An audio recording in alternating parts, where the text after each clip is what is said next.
धोखा दिया मतलब। बच्चा, संसार का स्वरूप यही है। हम कह रहे हैं तुमको धोखा मिला है, हमने जानबूझकर के भागे हैं कि ये सब धोखे का संसार है। जब स्कूल से आते अपनी बैग लेकर के और जब अम्मा की तरफ देखते तो बहुत प्यार था, तो हमारे मन में आता जब ये मरेगी तो मैं कैसे रहूंगा अंदर से। तब एक रास्ता निकला कि श्री भगवान, भगवान एक ऐसे दोस्त हैं जो कभी छोड़ते नहीं हैं, उनको पकड़ो। कक्षा 9 में पढ़ते थे, भागे हम संसार को छोड़कर, गुरुदेव का आश्रय, भगवान का आश्रय। तो अभी तक जो हुआ उसे भूल जाओ। अब एक रास्ता भगवान से मांगो कि मुझे जीने का रास्ता दीजिए, आप मेरे स्वामी हो, आप मेरे ईश्वर हो, और भगवान से जुड़िए। वो जब रास्ता दे देंगे तो बहुत बढ़िया मित्र मिला देंगे, बहुत बढ़िया संसार सजा देंगे। उनके लिए कोई कठिन नहीं। हमको तो एक ही बात लगती, भगवान से जुड़ो, अध्यात्म से जुड़ो, बलवान बनो। तुम दूसरों के आगे घुटने टेकने की जगह दूसरों को घुटने टेकवाओ।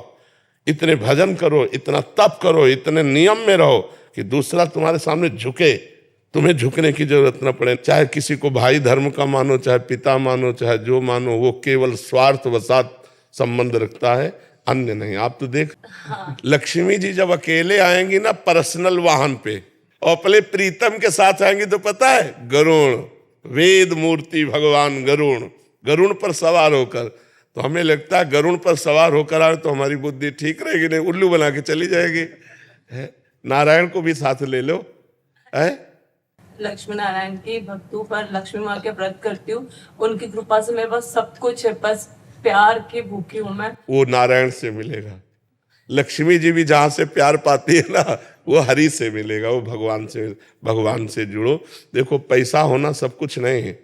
तो यहाँ कई लोग आ चुके जो ये बताए कि हमारे पास विश्व की सब वस्तुएं हैं, पर कुछ नहीं है। हाँ, बस ये संतुष्टता होगी भगवान से जुड़ने पर। जैसे हमारे पास कुछ नहीं था, कुछ नहीं है, कुछ नहीं है और कुछ नहीं रहेगा, पर मेरे पास वो चीज है जो मुझे इन किसी की जरूरत नहीं है। लेकिन मैं अभिनय क्षेत्र में हूँ, तो कभी हम भी अभिनय कर रहे हैं, हम भी अभिनय कर रहे हैं। कभी मानसिक तनाव इतना हो जाता है कि एक्टिंग पे नहीं, हमें मानसिक आनंद रहता है।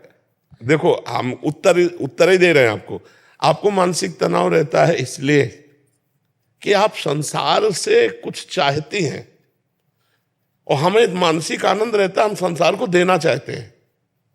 वह अंतर इतना है, हम देना चाहते हैं। हमारे ज्ञान को ले लो, हमारे भजन बल को ले लो, और आप दुखी स्तर से उठकर सुखी स्तर में पहुंचो। आप लौकिक से अध्यात्म की तरफ बढ़ो। आप अपने को जो नर्वस देख रहे हो, आप अपने को बलवान अनुभव करो। अविनाशी का बच्चा है, निकल इस संसार के दलदल से। तो ये बात है, आप अपना अभिनय करके भगवान को अर्पित करो। प्रभु, ये जो तदर्पिता अखिलाचारिता, ये जो आचरण किए, ये आपको समर्पित है। और हर समय नाम जप करो, हरिशरणम, जो नाम प्रिय हो भगवान का। देखो, आनंद आने लगे। भगवान से जुड़ो। ये संसार धोखेबाज है। भगवान से जब जुड़ोगे तो तुम्हें किसी की मुख्य अपेक्षा नहीं रहेगी कि वो मुस्कुरा रहा है, कि वो आपसे कैसे देख रहा है। वो रोष भरे दे, हम इतना प्यार करते हैं, रोष भर के देखता है। हम इतना प्यार करते हैं, वो छल करता है। हम इतना प्यार करते हैं, वो प्यार ही नहीं देता है। इसकी जरूरत नहीं पड़ेगी। दिमाग में ऐसा कितने टाइम से आ रहा है, मैं साध्वी बन जाऊं, मैं साध्वी बन जाऊं। नहीं, बाबा जी बनने की जरूरत नहीं है। बाबा जी बनना बड़ा कठिन है, बहुत कठिन है। आजीवन संसार के भोगों के बीच में रहकर भोगना ये नहीं हो सकता ना भाई। 10-20 दिन दे दो, 1 महीना दे दो, या साल भर दे दो, तो निर्वाह करने के कि भाई 6 महीना व्यतीत हो गया, अब 7, इसके बाद हम फ्री हो जाएंगे। आजीवन संयम पूर्वक रहना, आजीवन विषयों से हटना, आजीवन भगवान का भरोसा दृढ़ रखना, पवित्र आचरण। बाबा जी का मतलब जानते हो, बहुत बड़ी बात है। पर उसको उसी ढंग से निर्वाह करने के लिए तो हम अंदर से साध्वी बन जाओ। बाहर से एक्टर रहो, अंदर से साध्वी बन जाओ। बाहर से सबसे प्रेम का व्यवहार करो, अंदर से किसी से प्यार मत करो, एकमात्र भगवान से, तो आनंदित हो जाओगी।